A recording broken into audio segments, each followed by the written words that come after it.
In the heart of the Zilari Empire, high above a city of glittering towers and floating spires, the council gathered.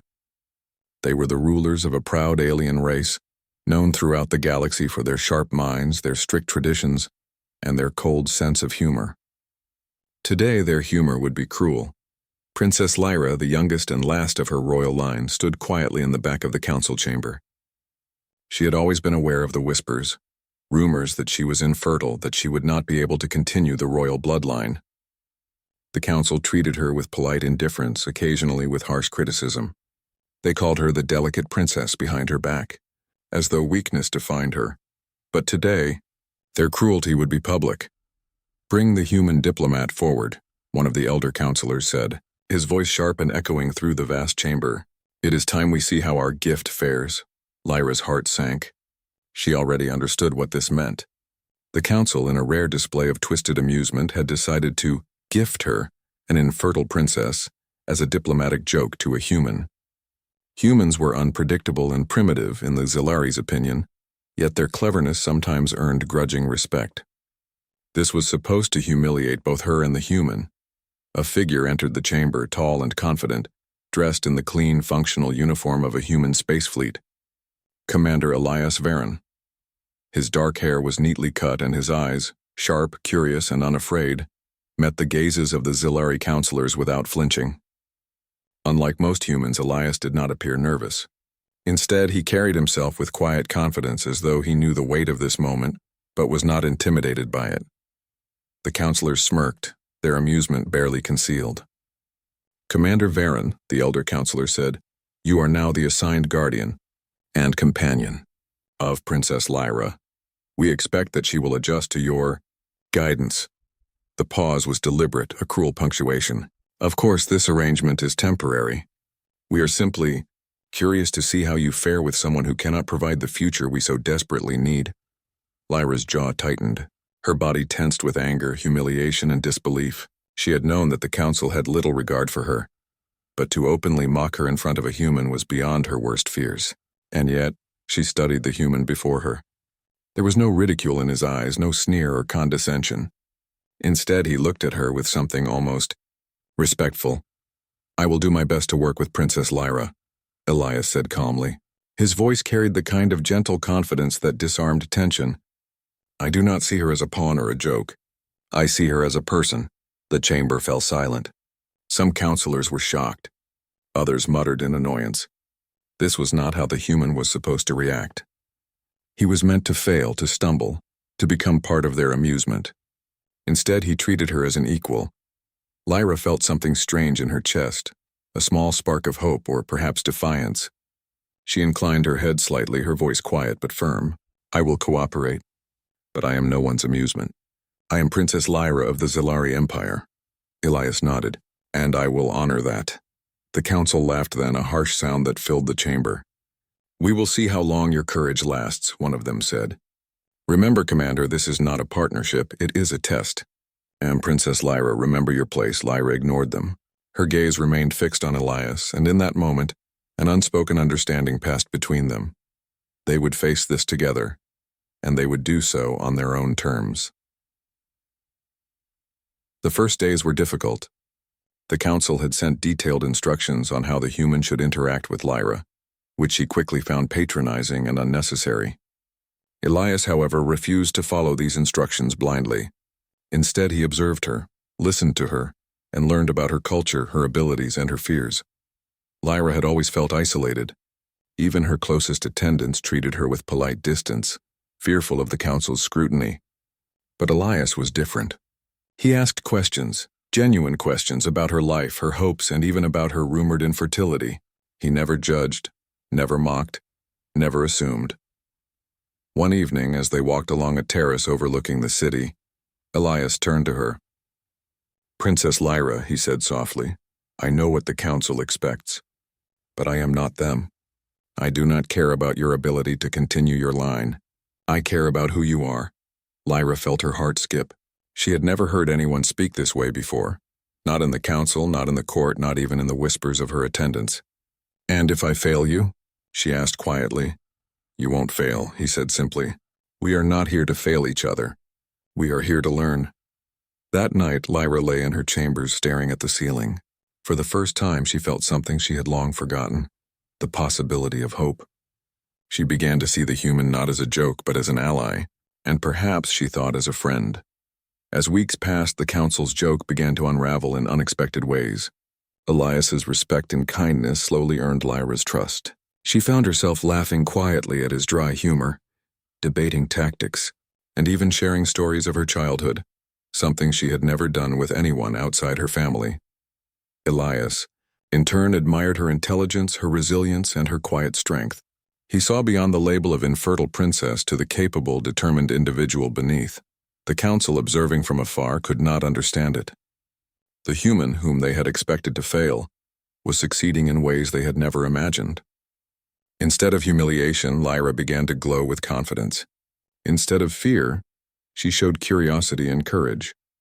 In private, Lyra began to notice strange sensations in her body, small, inexplicable feelings of vitality she had never experienced before. She dismissed them at first, thinking they were just excitement or stress. But deep down, she wondered if this human presence, this kindness, this respect, was affecting her in ways she could not yet understand. One day, Elias took her to a holographic training room. "The council thinks we are here to entertain them," he said, "but we can turn this into something useful. We can practice strategies, learn from each other, and be prepared for anything." Lyra smiled, feeling a thrill of excitement. "You truly are unlike any human I have ever known," she said. "And you are unlike any Zalari I have met," he replied. "We are both learning." That evening, they returned to the palace side by side. For the first time, Lyra felt a sense of partnership, not a chain of duty. She began to imagine possibilities beyond the council's rigid rules, possibilities where she could define her own life. Even as the council chuckled and whispered behind closed doors, their joke was losing its power. They had thought to humiliate a princess, but instead, they had sparked a quiet rebellion of trust, respect, and human ingenuity. Lyra no longer saw herself as weak or incomplete. With Elias by her side, she began to believe that perhaps the future was hers to shape, whether the council approved or not. And somewhere deep inside, a tiny spark of hope began to grow, hinting at possibilities that neither she nor the council could yet imagine. The joke had been set. The players were in place. But the real story, the story of courage, partnership, and unexpected miracles, was only just beginning. The days after the council's cruel joke passed slowly, but they carried a quiet, unexpected shift. Princess Lyra, once careful and reserved, began to feel a new sense of freedom. Commander Elias Varen, the human the council had given her as a joke, continued to treat her not as a tool or a pawn, but as a partner. It started with small things. He observed her habits, her ways of thinking, and respected them. He asked for her opinions before making plans. He shared his thoughts and strategies openly. This simple respect was foreign to Lyra. Most of the Zalari she had met considered humans unpredictable and often weak. But Elias was neither weak nor impulsive. He was clever, careful, and willing to listen. One morning, Elias suggested they explore the palace gardens together. The gardens floated above the city, large platforms of greenery with soft lights that glimmered like stars. Rare Zalari flowers swayed gently in the artificial breeze, their colors unlike anything in the human universe. "You spend a lot of time alone here, Princess," Elias said quietly as they walked along a path lined with glowing flora. "Do you like it?" Lyra glanced at him, surprised by the genuine curiosity in his voice. "I have always found comfort here," she admitted. "It is the one place where I can think without judgment. But lately, I feel watched even by the flowers." She gave a small, ironic smile. "Perhaps humans are not the only creatures that surprise me." Elias chuckled softly. "Well, I'm glad to be part of your surprises then." For the first time in her life, Lyra laughed freely. It was a sound she hadn't realized she had missed, and it echoed lightly across the gardens. The human's presence was strange and foreign, but it was also calming, a different kind of energy than she had known among her own people. As the days turned into weeks, their partnership deepened. Elias did not try to control her or impress her with displays of strength. Instead, he shared his knowledge, his problem-solving skills, and his human perspective on challenges. Lyra in turn shared her understanding of Zalari politics, culture, and strategy. One afternoon they sat in a holographic training room. The chamber was empty except for their projections, simulations of alien ships and interstellar conflicts. The Council had designed these exercises to test Lyra's ability to handle pressure, but with Elias, they became lessons in cooperation. Humans approach problems differently, Elias said, pointing to a series of holographic ships maneuvering through a complex asteroid field. We adapt quickly, sometimes in ways you might not expect. You focus on precision and planning, which is amazing. Together we can cover all angles. Lyra nodded thoughtfully. Your methods are unusual but effective. I am learning things I never imagined possible. Elias smiled. And I am learning from you. You see details, patterns, and possibilities I would never notice. We make a good team, don't you think? Lyra felt warmth in her chest. Yes, she said softly. We do. The Council, observing from afar, began to notice changes. The human they had expected to fail was thriving, and so was Lyra. Their whispered jokes turned to confused murmurs. She seems happier, one counselor muttered. Do you see it? Another replied. Her posture, her gaze. She is growing stronger. Impossible, said the first, shaking his head. A human cannot inspire such transformation. But the evidence was clear. Lyra was no longer the timid princess who had reluctantly accepted her gift. She moved with confidence, spoke with clarity, and made decisions with authority. The Council had underestimated the subtle power of human respect and partnership. One evening, Lyra and Elias stood on a balcony overlooking the city. The twin suns of the Zalari system were setting, casting long orange and purple shadows across the towers. Lyra's thoughts drifted to the Council's cruelty, to their joke, and to the uncertainty of her future. You seem lost in thought, Elias observed, his voice gentle. I am thinking of the Council, Lyra admitted. They believe this is a game. But perhaps it is me who is learning the game. And learning how to play it well. Elias reached out, lightly touching her arm. Or perhaps you're learning something more important.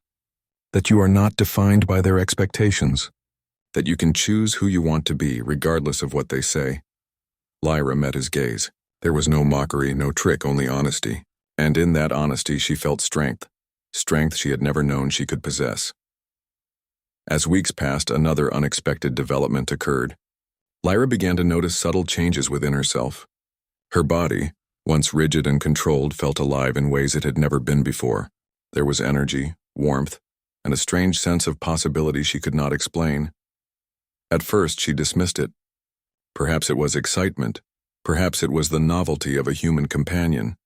But deep inside she sensed something more, an awakening. She did not understand it yet, but she felt hope. Hope that the Council had told her she could not feel. Hope that perhaps with Elias, she could discover her true potential. This feeling puzzled her, and one evening, she shared her thoughts with Elias. I do not understand it, she confessed, but I feel alive. Something in me has changed. Perhaps it is your presence, human, or perhaps something else. Elias considered her words carefully. Life is full of surprises, princess. Sometimes what seems impossible is simply waiting for the right conditions. Perhaps we are witnessing one of those surprises together. Lyra's lips curved into a small, thoughtful smile. You speak like the Council will listen to you, but they will not. No, Elias admitted, they probably will not. But that does not mean we cannot succeed anyway. The partnership between human and princess began to ripple beyond their private moments. Members of the court, previously indifferent or hostile, started noticing Lyra's growing confidence. Advisors whispered of changes, some grudgingly impressed, others suspicious.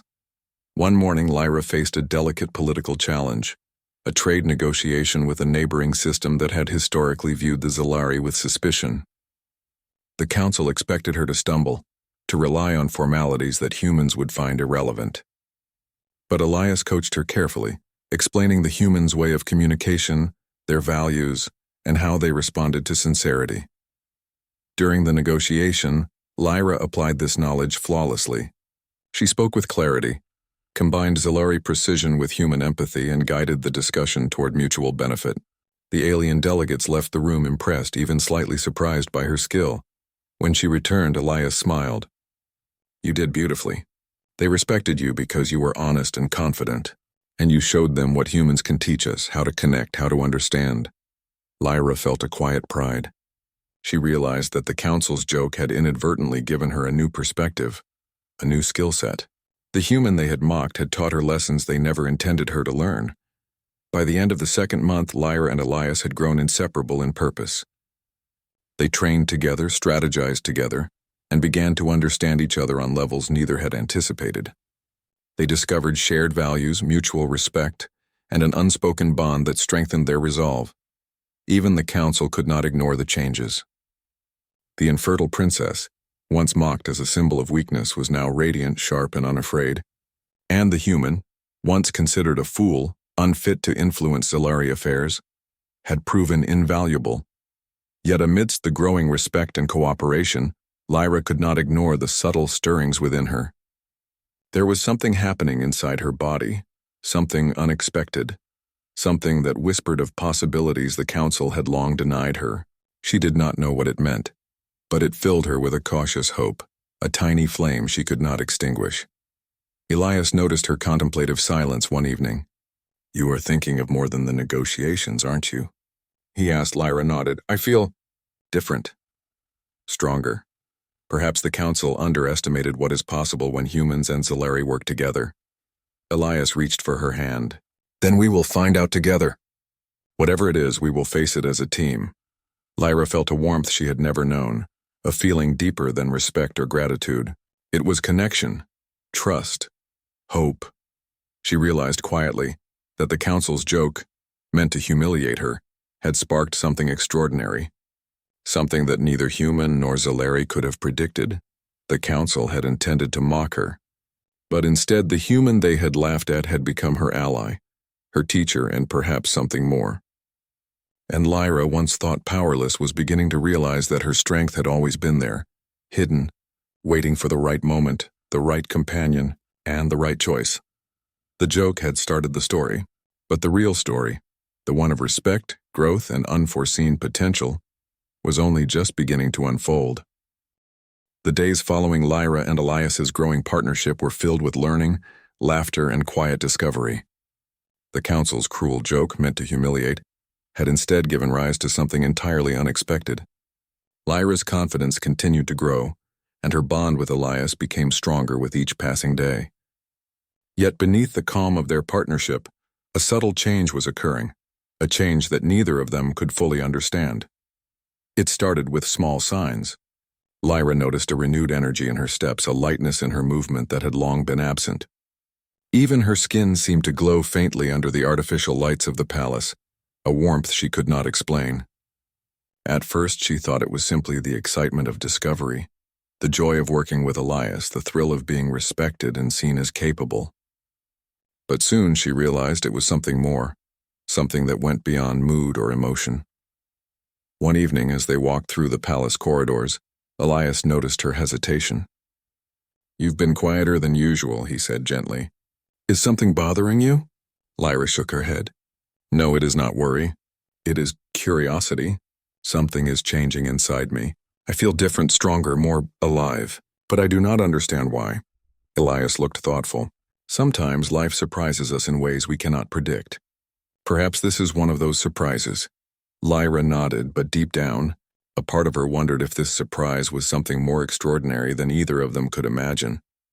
Meanwhile, the council, obsessed with preserving the Zellari bloodline, had begun secret investigations. Rumors of Lyra's infertility had always haunted her, and now the elders sought to determine if there were any hidden solutions. For weeks, they monitored her through discreet sensors and private reports, unaware that their observations were being subtly influenced by her new human companion. One day, a counselor approached her, carrying an advanced medical scanner. "Princess Lyra," he said formally, "the council requests a routine examination to verify certain physiological conditions. It is standard procedure." Lyra's heart sank. She had anticipated scrutiny, but not this level of intrusion. Before she could respond, Elias stepped beside her. "Princess, you do not have to face this alone," he said firmly. "We can ensure that this examination is done fairly and that your dignity is preserved." The counselor hesitated, uncertain how to proceed with a human advocating for the princess. Finally, he nodded curtly. Very well. But understand, Commander, that this is not a suggestion. It is a requirement. Lyra allowed herself to be examined, keeping her composure as the machine scanned her body. The results, however, stunned everyone present. Hidden within her physiology, a rare, almost miraculous change had occurred. The very trait that had marked her as infertile was now active, but it had a condition. It could only manifest through a bond with a human. The counselor's face turned pale. This is impossible, he muttered. Lyra's hands trembled slightly. I can conceive? She asked quietly. Elias placed a reassuring hand on hers. It appears so, Lyra. This is not a trick. It is a real change, a miracle of life itself. Lyra felt a swirl of emotions, shock, disbelief, anger, and a flicker of hope. The council had mocked her for a trait she could not control. They had called her weak, incomplete, and unworthy. Yet through her connection with Elias, she had discovered potential they never imagined.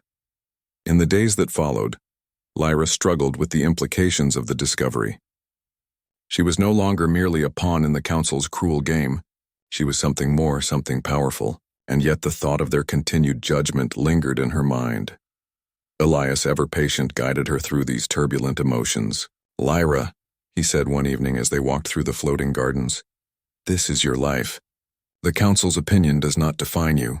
What matters is what you choose to do with this gift. Lyra looked at him, her eyes filled with uncertainty. But this is more than a gift.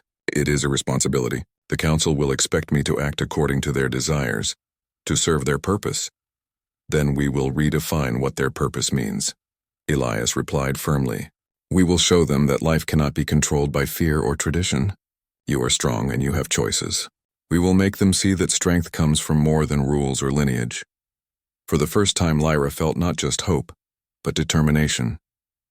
She realized that the miracle within her was not just a physical change. It was a symbol of her newfound freedom, her ability to define her own destiny, and her connection to Elias. The council, oblivious to the depth of Lyra's transformation, continued to monitor her. They expected a reaction of fear or confusion, but instead they witnessed calm resolve. Lyra met every question and challenge with clarity and intelligence. She no longer hesitated or faltered. One day, an elder counselor approached her privately. Princess, he said cautiously, we have observed changes, your condition, your ability. It is extraordinary. Yet it is tied to a human. How did this happen? Lyra held his gaze steadily. It is life, she said simply. It is not your doing nor yours to control. It is my choice, my potential, and I will decide how to use it. The counselor's face showed a mix of fear and awe. He had underestimated her and the human. The joke they had planned was unraveling before their eyes, replaced by something they could neither control nor predict. As weeks passed, Lyra and Elias continued to explore the possibilities of her condition. They trained together, strategized together, and shared moments of quiet reflection. The bond between them deepened, built on trust, mutual respect, and the knowledge that they were facing extraordinary circumstances together. Lyra began to feel a sense of wonder she had never known. The council had mocked her for being incomplete, for being broken in a way they considered essential. Yet through Elias she discovered her true potential, not just as a princess, but as a being capable of miracles, capable of life, capable of shaping the future. One evening, while watching the stars from the palace balcony, Lyra spoke softly. I never imagined this could happen, that I could be fertile, that I could have a choice, that someone would see me as more than a symbol. Elias smiled, taking her hand. You are more than a symbol, Lyra. You are a person. And now, you can define what your life means for yourself and for the future. Lyra leaned into him, feeling a warmth that was both comforting and empowering. The council thought this was a joke, she said, but I think it was the beginning of something greater. Elias nodded. Exactly. And now it is up to us to shape that future. Together. Yet as the miracle within her became clearer, the stakes rose higher. The council, still unaware of the depth of change, began to discuss her future in hushed tones. Some feared the implications of a human-Zalari bond. Others worried about the potential for a child who would bridge two species, a child the council could not easily control. Lyra and Elias were aware of the tension. Every decision they made had to be careful, strategic, and discreet. They could not allow the Council's fear to dictate their lives, or the life that might soon grow within Lyra. Still, despite the pressure, Lyra felt a sense of purpose she had never known. She was no longer a pawn, no longer a joke, no longer a passive participant in the Council's games. She was active, she was empowered, and she had Elias at her side, steady, trustworthy, and unwavering. The galaxy had intended this to be a humiliation, but it had become something extraordinary. A secret miracle had emerged not just in Lyra's body, but in the bond between human and princess. And as she and Elias prepared for the challenges ahead, Lyra realized that the Council's expectations were no longer her concern.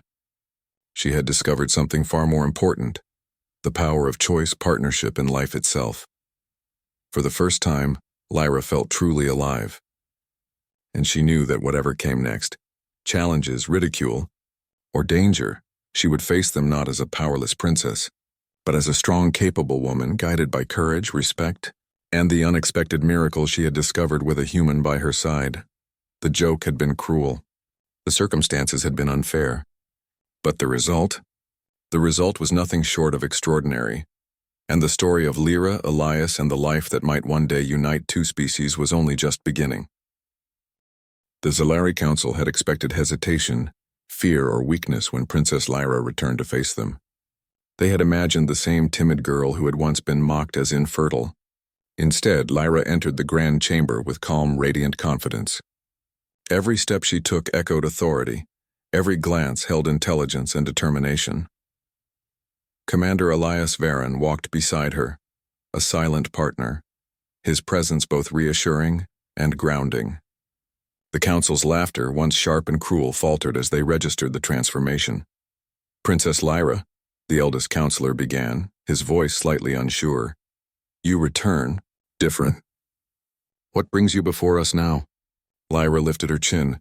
"I return not to seek approval, but to offer a solution," she said clearly. "A solution to the threats facing our species and our empire. And I return as someone capable of shaping the future, not as a pawn, not as a joke." Murmurs spread through the chamber. No one had expected such boldness. The Council had underestimated not only her intelligence but her courage. Elias added quietly, "We are partners. The princess is not alone in this. Together we have analyzed the risks and developed a plan that can benefit the Zalari and the galaxy." The counselors exchanged wary glances. Some were clearly uncomfortable with a human speaking in their chamber, but they dared not interrupt. The story of the infertile princess had already begun to change before their eyes. Lyra presented a proposal: an alliance between humans and Zalari to secure resources, technology, and knowledge necessary to protect their people from a mysterious viral outbreak that threatened the next generation of Zalari. While the Council had considered similar plans, their rigid traditions had prevented effective action. Her arguments were clear, logical, and supported by the data she had gathered with Elias. She spoke with authority, moving seamlessly between strategic detail and empathetic consideration for her people. "The Council has underestimated humans for too long," Lyra said. "But through their perspective, we can find solutions that honor Zalari's strength while embracing adaptability. Our future depends not on rigid pride, but on cooperation and courage." The counselors were silent, absorbing every word. The laughter that had once filled the room was gone. What remained was awe, skepticism, and the dawning realization that the princess had become a force far beyond their expectations. Outside the chamber, whispers spread among the palace staff and lower-ranking officials. News of Lyra's transformation traveled quickly. Many who had once viewed her as weak now approached with respect, seeking guidance, advice, or simply permission to follow her lead. Even those who opposed the idea of a human-Zalari partnership could not deny the changes in her demeanor, her authority, and the potential she now represented. Lyra and Elias worked tirelessly, coordinating training exercises, preparing strategies, and engaging with diplomats. Every success, no matter how small, strengthened her confidence and solidified the bond between human and princess. One evening, while reviewing simulation results in the holographic strategy room, Lyra spoke thoughtfully. "It is strange, Elias," she said. "I was once told I was incomplete, incapable, even useless in the eyes of my people. And now, I feel stronger than ever." Elias smiled, placing a hand on hers. "You have always been capable, Lyra. It took the right circumstances and the right partnership for the world to see it. You are not defined by what others say, but by what you do." Lyra nodded, feeling a quiet determination solidify within her. She knew that the council would resist change, that challenges would come. But she also knew she had the power to face them, with Elias at her side and her own courage guiding her. The viral threat, previously a distant concern, became immediate. Solari scientists confirmed that the disease was spreading faster than expected, and without action, future generations could be in jeopardy. The council had hesitated to act decisively, tied down by politics and tradition. Lyra seized the moment. "We cannot wait," she told the council. "We have the knowledge, the resources, and the capability to act now. Delay will cost lives. And this is not just about the council's pride, it is about our survival." Some councilors bristled at the directness. Others, surprisingly, nodded in agreement. Slowly, the balance of power in the chamber shifted. Lyra's authority, earned through respect and competence, could not be ignored. With Elias's support, she outlined a plan for immediate intervention, combining human medical technology with Zalari expertise to halt the virus and ensure the future of the species. She spoke with clarity, humility, and precision, a combination that left no room for doubt. The council, though still wary, agreed to the plan. Lyra's confidence and knowledge had transformed what had been a cruel joke into a decisive, life-saving initiative. She was no longer a symbol of weakness. She had become a symbol of hope. As the project began, Lyra and Elias spent long days in laboratories, strategic rooms, and council chambers. They trained teams, coordinated experiments, and ensured every measure was taken to protect the population. The work was exhausting, but Lyra felt invigorated. For the first time in her life, she felt fully alive, fully capable, and fully in control of her destiny. And then came the moment that confirmed what she had long suspected. Tests revealed that her unique physiology, the change that had made her fertile, was now stable. The possibility of bearing a child was real, tangible, and undeniable. Lyra's eyes filled with wonder and resolve. "This is not just about me," she said quietly to Elias. "This is about the future, about our people, and about what is possible when we work together." Elias nodded, his expression serious but proud.